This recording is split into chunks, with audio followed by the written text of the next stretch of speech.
friends, I'm Bailey. Welcome to my corner of the internet. I hope you're all doing well today. Please take a moment, like, subscribe, and let me know where you're coming from. Thank you all so much for all the love and support.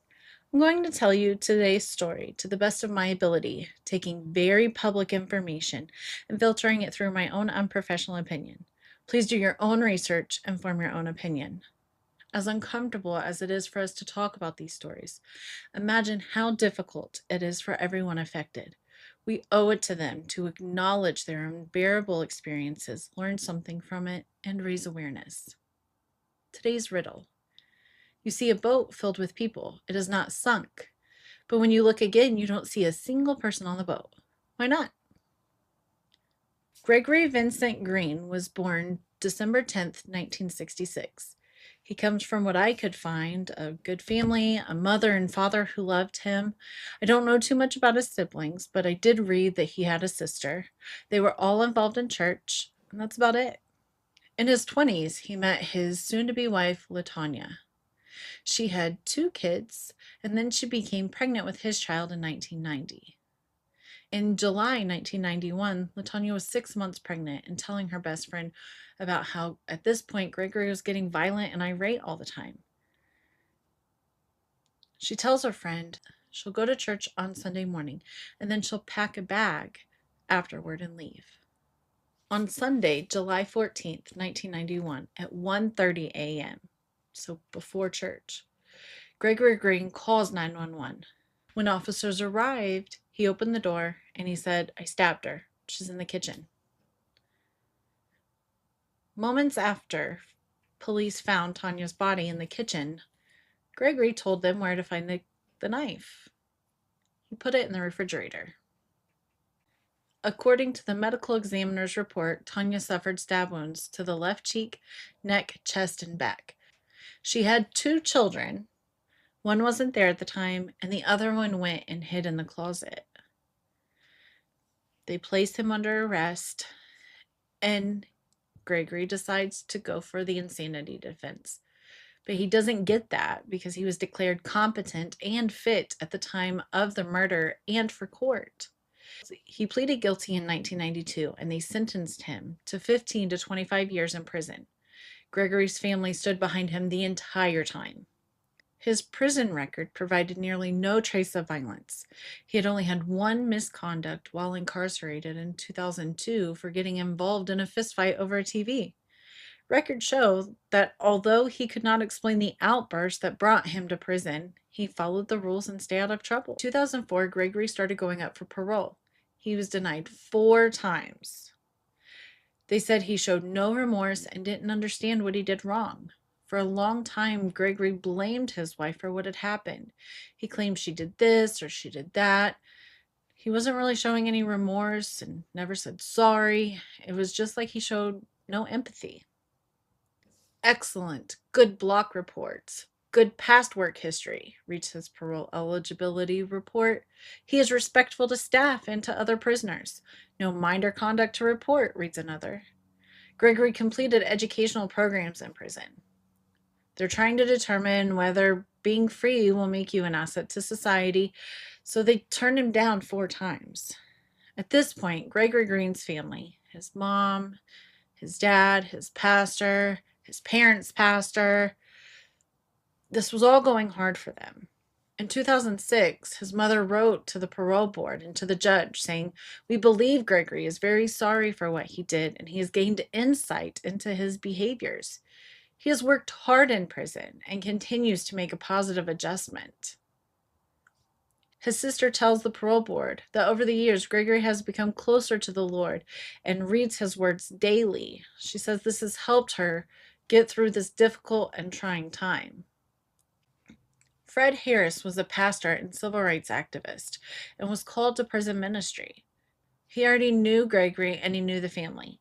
He had it tugging at his heart to help Gregory out. He just wanted him to live a new life and to be a testament of what God can do and to change you and all the stuff. He fought for Gregory to get out and to have a second chance. In 2005, Fred Harris wrote to the Michigan Parole Board, Gregory and I were friends before his mishap.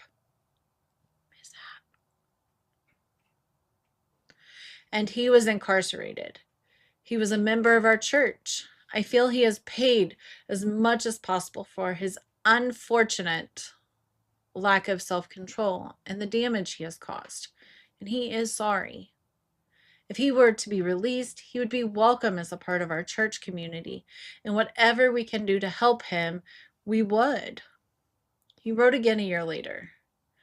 He was a member of our church. I feel he has paid for his unfortunate lack of self control and the damage he has caused as much as possible. He is sorry. He would be welcomed back into our church community, whatever that means. So at this point, everybody's going to bat for Gregory to get him out. They look at Gregory's past since he was in prison, and since he hasn't been in trouble, the staff or the correction officers, everybody from prison, they all say he gets along with everybody. Of course, the parole board wants to know if they released Gregory, where would he be? Where would he go? His parents said he was welcomed back into their home. He planned to work at Detroit Metro Airport. He's already got a church community. The parole board had no reason to say no. They voted 2 yeses, which automatically overrules the third one. On April 29th, 2008, Gregory was released from prison after only serving 16 years for murdering his wife and their unborn child. When he gets out, he gets involved with the pastor's daughter, Faith. At this point, Faith already has 2 teenage children, a son and a daughter. Her teenage son's name is Cheney, and her teenage daughter's name is Kara. I'm hoping I'm saying those right. Gregory and Faith married December 18th, 2010, 2 years after Gregory Green left prison on his 5th request for parole. Eventually, Gregory started showing some type of rage at home. In 2013, just a few short years after Faith and Gregory were married, Faith went down and filed for a divorce. She tried to get a protective order against him. One night she had the baby lying on the couch and he was mad and he kicked the couch, scaring the baby. The paperwork for the divorce was dissolved because she never returned. And so it's like it never happened. She ended up going back to him. He somehow wooed her back with all the promises, maybe even took a little bit of manipulation. Whatever it was, she went back to him and they got back together. On August 11th, 2016, she went to the courthouse and filed for divorce again. On September 22nd, 2016, just 1 month after Faith filed for divorce for the second time, they had a birthday party for their 4-year-old daughter. There were still decorations outside. The oldest boy, Chadney, mowed the front yard. On September 21st, 2016, Gregory Green called 911 and said he had killed 4 people at his Dearborn Heights home. Police arrived around 1:15 a.m. They discovered that the 4 children had been attacked and killed in different ways. His wife, he shoots her in the foot. She can't walk. She can't move.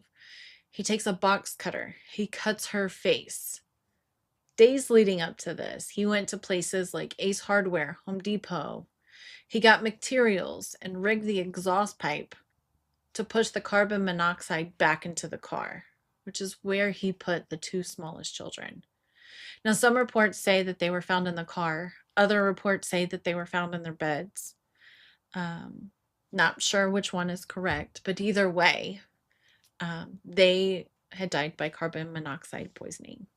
So Coy just turned 4, and it was her birthday decorations and birthday party that they had just had, and that the decorations were all over still. He put Coy and Kaylee in the car with the exhaust going and poisoned them to death. He took the oldest children, the ones that his wife had had from a previous relationship, down to the basement where she was tied up. He shot them execution style in front of their mother while she was laying there, dying herself and screaming. He shot the teenagers 3 times. He then went upstairs and called 911. He sat on the porch and waited for the cops, again for a second time. They said it was the most gruesome sight to go in and to see what they had found. The mother lived. They rushed her off to the hospital where she stayed in ICU for several days. Kara and Chadney Allen were found dead and bound in the basement after being shot execution style. Chadney had on pajamas. He was 6'1" and weighed about 200 pounds. He also had some scratches on his face and right foot, according to the report on the autopsies, which were conducted September 22nd. His thighs and feet were also bound with duct tape. He had been shot in the left ear and twice in the back. Kara, who was 5'5" and 114 pounds, was bound at the thighs and ankles with duct tape. She had been shot at the top of her head and twice in the back. The car where the young children were asphyxiated was parked outside the home and had a hose hooked to the exhaust that was routed into the vehicle. Police tried giving CPR to the children before they were taken to the hospital, but they didn't make it. More than 1,000 people packed a Detroit church to say a final farewell to Faith's 4 children: Chadney, who was 19, Kara, who was 17, Coy, who was 5, and Kaylee, who was 4. The service lasted 2 hours at the Detroit First Church of Nazarene. Family members could be seen helping Faith, who was still recovering from her own injuries, to her seat before the service. Chadney Allen Sr., the dad of the 2 oldest, were also there to say goodbye to his 2 children. 4 caskets were lined up. Coy was in a purple dress. It was her favorite color. Kaylee wore a ruffly pink dress. Kara was an honor student. She had a contagious smile, and she was in a pearly white casket. Her artistic son, Chadney, whose artwork was featured in GM's world headquarters, was in a gold casket. During the service, a letter was read that Faith had written to her children. "I know your love," she wrote. "My dear babies, I love you all. You are always unique in your own way." Faith described Chadney C.J. Vincent Allen Jr. He was born August 7th, 1997. He was her little big man who always loved to give tight hugs. He had recently graduated from the Specs Howard School of Broadcasting with a certificate in digital media arts. He was a 2015 graduate of Southfield High School. He enjoyed art. He received a digital media art certificate from Specs Howard. He worked part-time at KFC. He enjoyed anime, paintball, video games, and making mini movies in his spare time. Kara Whitney Allen. She was born April 25th, 2000. She was a go-getter and an honor student and a cheerleader. She had plans to attend Southfield High School for the Arts and Technology. She was a varsity football cheerleader, a staff writer for the school newspaper, a member of the National Honor Society, and manager of the varsity football team. Kara was taking honors and advanced placement classes in preparation for college.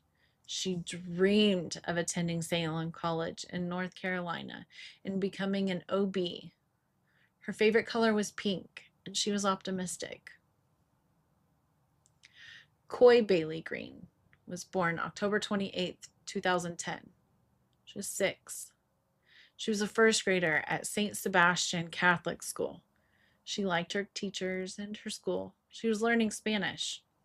Coy liked to dress up in pretty little outfits and was a cheerleader and a ballerina. She loved pizza, drawing, and she loved the color purple and taking trips. Kaylee Olivia Green. She was born September 4th, 2012. She was 4 at the time. She was a preschooler at St. Sebastian. Her favorite things were singing, cheering, ballet, dancing, eating macaroni and cheese, and playing outside. Princess Coy loved to dress up and be the center of attention. Gregory Green took a plea. His lawyer says he just wanted to get it over with. Assault with intent to do great bodily harm, less than murder, minimum 6 years, maximum 10 years. Torture, minimum 45 years, max of 100 years. 4 second-degree murders, minimum 45 years each, maximum 100 years each. Felony firearms, 2 years. That's the minimum and the max. It just comes as 2 years. Faith Green, the mother of the children, and Chadney Allen Sr., the father of the 2 older children, expressed their approval of the plea. Sentencing was on March 1st in Wayne County by Circuit Court Judge Dana Hathaway. Faith Green spoke about being forced to watch the slayings of 2 of her 4 children, all whom had died at the hands of her ex-husband just 5 months before. She reads a letter to the judge, and you can find it on the web. And if you want a good cry session like that, that will get you. The loss to me is so big that I will never truly recover for the rest of my life. I will forever be in pain and heartbreak. This wound will never heal. And then she repeats, it will never heal. Like, it just sends chills down your spine. I will not suffer as you intended, she said. What you did not work. While I stand up here trembling with fear, I put on my bravest face to be in the same room with the man who murdered all 4 of my children, 2 of them violently in front of me. He killed my other 2 babies with a hose that ran from the tailpipe of the car where they were innocently sleeping. Gregory made a statement before the court, announced the sentence. He said, I'm sorry this happened. God knows the heart. He knows how regretful, how sorry I am. Not one day goes by that I don't think of my girls. I pray that God be with Chadney and Kara. I feel bad about how this has deeply impacted everyone. May God help them. Help me. Help us all. Unfortunately, I took the lives of Kaylee, Coy, Chadney, and Kara. I shot my ex-wife. I left my 2 girls in the car, which was filled with carbon monoxide. Kara and Chadney, I shot them. Before sentencing, the judge told Gregory, this is by far the worst she had ever seen. Fathers are supposed to protect their children. Husbands are supposed to protect their wives. Your actions are inconceivable. Gregory Green will spend 47 to 102 years in prison, and he won't be eligible for parole until he is 97 years old. He was denied 4 times, twice in 2004 and twice in 2006, before he was released in 2008. If parole had not been granted in 2008, he would have been released regardless in 2012. All right, you guys, that's it for me today. Thank you all so much for hanging out with me. If you haven't already, please don't forget to like and subscribe. It means so, so much to me. I love you all, and I appreciate you all so, so much. Before I leave you, today's riddle. You see a boat filled with people. It is not sunk. But when you look again, you don't see a single person on that boat. Why not? Because they were all married. All right, let me know your thoughts below. We must avoid looking the other way and saying it isn't our business. We need to step up together because it is our business.